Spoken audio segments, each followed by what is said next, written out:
Section 1. Yes, what can I do for you? My friend is in homestay, and she really enjoys it, so I'd like to join a family as well. Okay, so let me get some details. What's your name? My name is Keiko Yuchini. Could you spell your family name for me? It's Yuchini. That's Yuchini.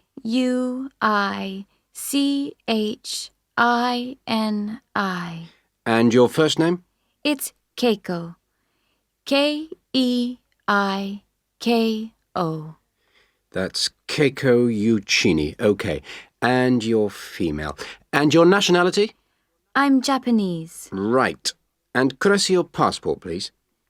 Here it is. Okay. Your passport number is JO6337. And you're how old? I'm 28 years old. Now, you live at one of the colleges. Which one? Willow College. Room 21C. Right. 21C Willow College. And how long are you planning on staying with Homestay? About 4 months. Longer if I like it. And what course are you enrolled in? Well, I've enrolled for 20 weeks in the Advanced English Studies because I need help with my writing. And I'm nearly at the end of my first 5-week course. Okay. Do you have any preference for a family with children or without children? I like young children, but I'd like to be with older people. You know, adults, someone around my age. Okay. And what about pets? I am a veterinarian, so that's fine. The more the better. All right. Now, what about you? Are you a vegetarian or do you have any special food requirements?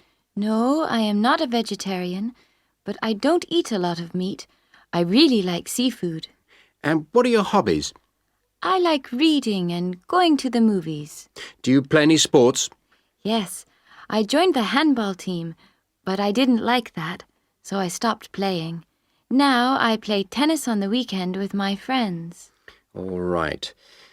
Let's see. Name, age, now the location. Are you familiar with the public transport system? No, I'm not really because I have been living on campus. I've been to the city a few times on the bus, but they are always late. What about the trains? I like catching the train. They are much faster. Now, let me go check on the computer and see who I've got. Listen, leave it with me. I'll check my records and I'll give you details this afternoon. Thank you for helping me. It's a pleasure. Bye. Bye. Section 2. Welcome to all of you. Can everybody see and hear me? Good. I'm Sally, your guide for this tour of the Bicentennial Park. I hope that you're all wearing your most comfortable shoes and that you can keep up the pace. So, let's get underway on our tour around this wonderful park. I'll start today with some general background information. There used to be a lot of factories in this area until the 1960s. Creating the park required the demolition of lots of derelict buildings on the site, so most of the exciting park space all around you was originally warehouses and storehouses. The idea of building a public park here was first discussed when a property developer proposed a high-rise housing development, but the local community wasn't happy. If the land was to be cleaned up, they wanted to use the site for recreation. Residents wanted open space for outdoor activities rather than housing or even an indoor sports complex. Now, to the Bicentennial Park itself. It has 2 areas, a nature reserve and a formal park with man-made features and gardens. The tall blue and white building in front of us is called the Tower and is the centre point for the formal gardens. It stands 12 metres high, so follow me up the stairs to where we can take advantage of the fantastic views. Well, here we are at the top of the tower, and we're going to look at the view from each direction, out To the east, the large buildings about a kilometre away are on the Olympic site. There's an indoor arena for gymnastics, a stadium for track and field, and a swimming pool for races and synchronised swimming, and also diving. If you look carefully down there, you can see the train lines. The Olympic site has its own station to encourage the use of public transport. There is also a car park, but it only holds a limited number of cars. The formal park has some specially created water features. If you look out here to the south, you can see a circular ornamental pond. And around to the west, you can relax and sit on a bench to smell the flowers in the rose garden. And finally, up to the north, if you look in front of you now, there's a lake with a small island in the centre. You can hire rowing boats at the boat shed, which you can't see from here. But if you look through the trees, you can see the cafe, which has lovely views across the water. OK, let's climb down now. We will go now and have a look at the nature reserve section of the park, which has opened up natural wetland to the public.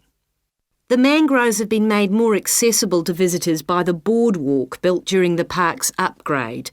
You'd think that people would come here to look at the unusual plant life of the area, but in fact it's more often used for cycling and is very popular with the local clubs. This is the far end of the park, and over there you can see the frog pond, a natural feature here long before the park was designed.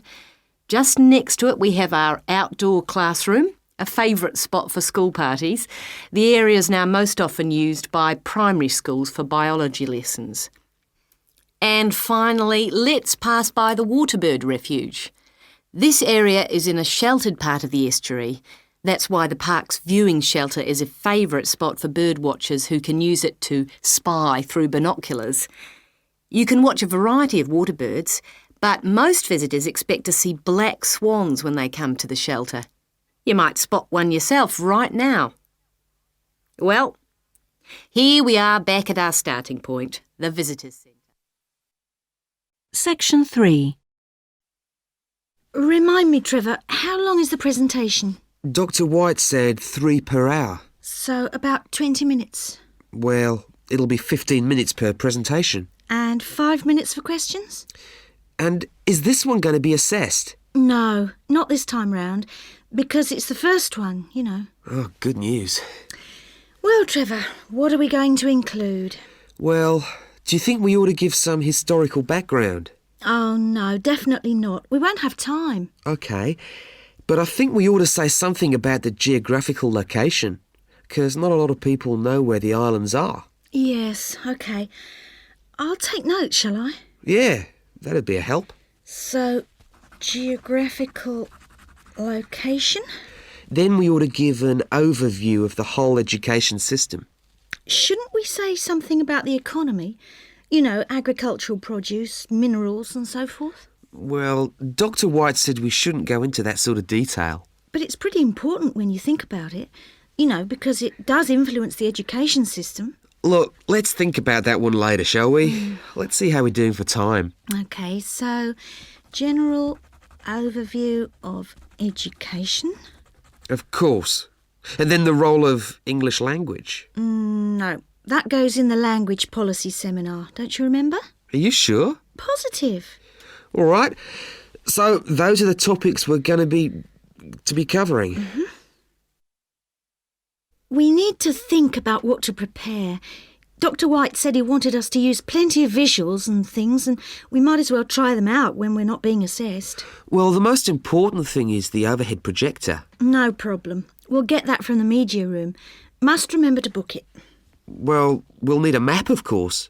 Probably 2. One of the islands, large scale. And one of West Africa. Well, the West African one is no problem. There's one in the resources room. Oh, yeah, of course, the resources room. The islands are going to be more of a problem.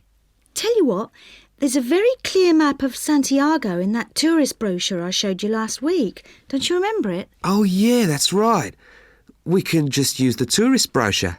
We also need statistics on several different things. Literacy rates. Yes, and school places. How about the encyclopedia?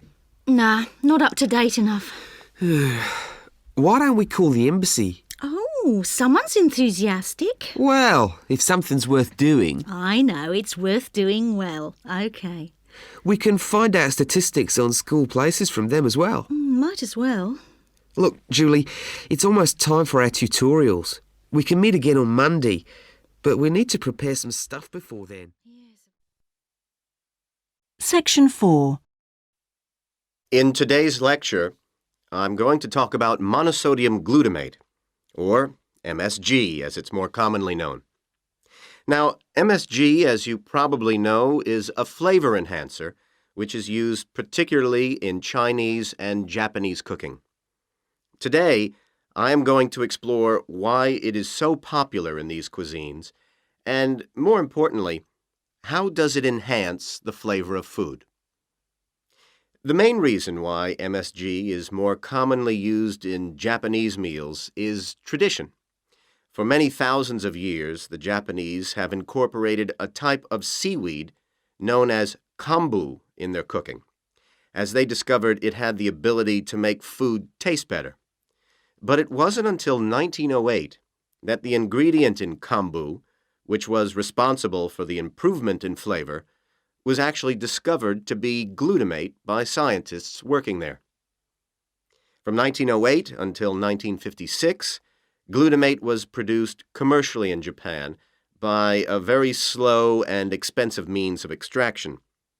It was in 1956 that the speed of the process was improved and industrial production increased dramatically and still continues to increase to this day.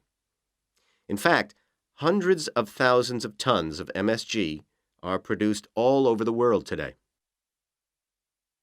So what exactly is MSG?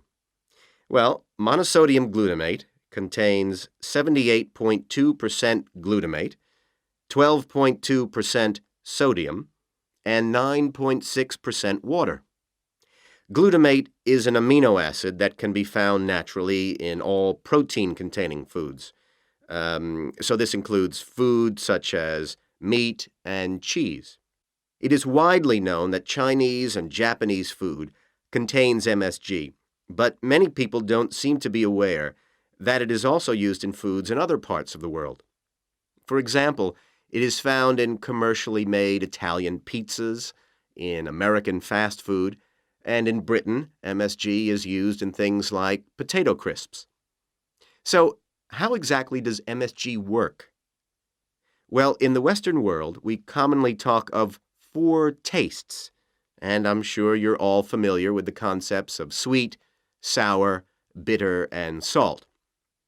Well, in 1908, Kikunae Ikeda identified a 5th taste, and it is thought that MSG intensifies this naturally occurring taste in some food.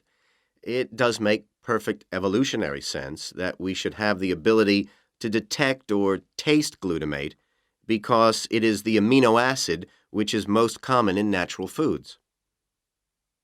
John Prescott, an associate professor at the University of Chicago, suggests that this 5th taste serves a purpose just as the other tastes do. He suggests that it signals to us the presence of protein in food, in the same way that sweetness indicates that a food contains energy-giving carbohydrates. Bitterness, he says, alerts us to toxins in the food, while sourness warns us of spoilage, and saltiness signals the presence of minerals. So, what else do we know about this 5th taste?